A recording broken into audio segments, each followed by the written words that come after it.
Tung tung tung tung tung tung tung tung tung सहूर। ढोलकपुर अब खुशी से जी रहा था। ना कोई लाश मिलती थी, ना कोई रात में चीखों की आवाज आती थी, क्योंकि ढोलकपुर के बीच रक्षक बन के खड़ा था थुंग थुंग थुंग साहुर। अब हर पूर्णिमा पर लोग थुंग थुंग थुंग साहुर की याद में सिर्फ एक दिया ही नहीं जलाते थे, बल्कि उसे एक पवित्र त्योहार की तरह मनाते थे। लेकिन एक पूर्णिमा की रात जब ढोलकपुर रोशनी से जगमगा रहा था, सब लोग त्योहार मना रहे थे, तो दूर शांतिपुर में गुड़िया तांडव मचा रही थी।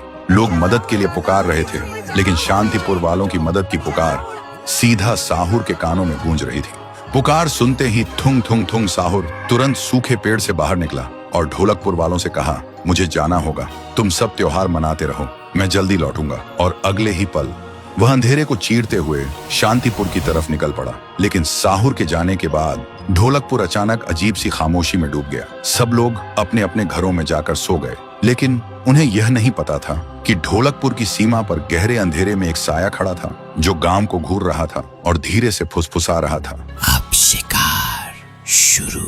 फिर सुबह ढोलकपुर के खेत के बीच लोगों की भीड़ जमा थी। जमीन पर एक लाश पड़ी थी, शरीर नीला पड़ चुका था, आंखें खुली हुई, जैसे मौत को देखकर जम गई हो। तभी भीड़ के बीच से एक औरत चीखते हुए आई, मेरा बच्चा रात से गायब है। गांव वालों का डर अब दहशत में बदल चुका था। सब घुटनों के बल गिरकर रोने लगे। उधर शांतिपुर में गुड़िया को मिटाने के बाद साहुर वापस ढोलकपुर लौट आया। साहुर को लगा सब ठीक है, इसीलिए वह दोबारा सूखा पेड़ बन गया। लेकिन तभी उसके सामने वही साया आया और बोला, अब ढोलकपुर मेरा है।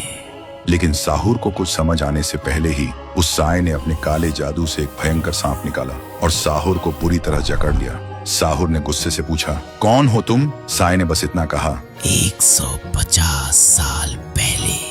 और देखते ही देखते वह साया एक विशाल नाग में बदल गया और सीधा गांव पर हमला कर दिया। लोग जान बचाने के लिए इधर उधर भागने लगे और हर तरफ सिर्फ और सिर्फ चीख पुकार गूंज रही थी। साहुर बस चुपचाप देख रहा था। वह कुछ नहीं कर पा रहा था, क्योंकि वह पूरी तरह फंसा हुआ था। लेकिन उधर गांव के कुछ लोग अपनी जान बचाकर महाराज रायस्टर के पास पहुंचे और रो रो कर गांव की घटनाओं के बारे में बताते हैं। यह सुनते ही महाराज सन्न रह जाते हैं। तो दोस्तों, क्या इस बार महाराज रायस्टर ढोलकपुर को बचा पाएंगे? और क्या उस विशाल नाग को रोक पाएंगे? और आखिर क्या है वह 150 साल पुराना राज, जिसने ताकतवर साहुर को भी घुटनों पर ला दिया? अगर देखना चाहते हो तो कमेंट में लिखो, नेक्स्ट पार्ट जल्दी लाओ।